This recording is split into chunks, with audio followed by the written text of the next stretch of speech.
సమాచారం కోసం 95 న్యూస్ ఇప్పుడు యాప్ లో మీ ముందుకు వచ్చింది. వెంటనే డౌన్లోడ్ చేసుకుని న్యూస్ అప్డేట్ తెలుసుకోండి. ప్రతి క్షణం ప్రజాక్షేమం కోసం.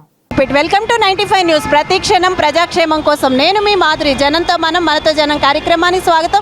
హైదరాబాద్లో అయితే మళ్ళీ చూడొచ్చు ఉదయం నుంచి ఉన్న ఎండ.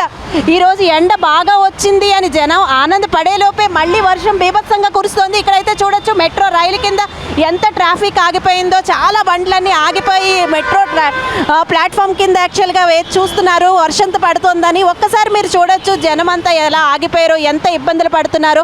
ఇబ్బందుల్లో కూడా వెళ్ళిపోయే వాళ్ళు ఉన్నారు, కానీ ఆగిపోయి ఇక్కడే వెయిట్ చేస్తున్న వాళ్ళు చాలామంది ఉన్నారు. మొన్ననే వర్షం తగ్గింది, అయినా సరే మళ్ళీ బీభత్సంగా పడుతూ జనాల్ని భయాందోళనకు గురి చేస్తోంది. మొన్నే వరదల బీభత్సంతో బాధపడిన జనం మళ్ళీ ఎలా రా బాబు అనుకునే పరిస్థితుల్లో ఉన్నారు. ఇక్కడైతే చూడొచ్చు వర్షం బీభత్సంగా కురుస్తోంది.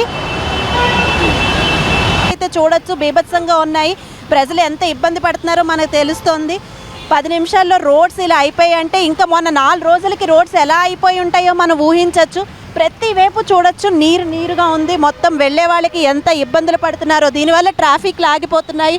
వర్షం 5 నిమిషాలు 10 నిమిషాలు మహా అయితే 10 నిమిషాలు పడి ఆగింది. కానీ 10 నిమిషాల్లో మనం చూస్తే ఇదంతా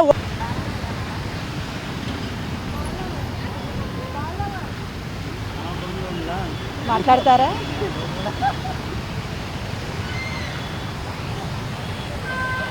ఇక్కడైతే చూడొచ్చు ఎంత వాన వచ్చినా సరే ట్రాఫిక్ మాత్రం తగ్గట్లేదు. ఎంత ఇబ్బందులు పడుతున్నా సరే గంట పడుతుంది, అరగంటలో వెళ్ళాల్సింది గంట పడుతుంది. అయినా సరే ప్రజలైతే వారి పనులు ఆపుకోవడానికి సిద్ధంగా లేరు. కానీ 10 నిమిషాలు వచ్చి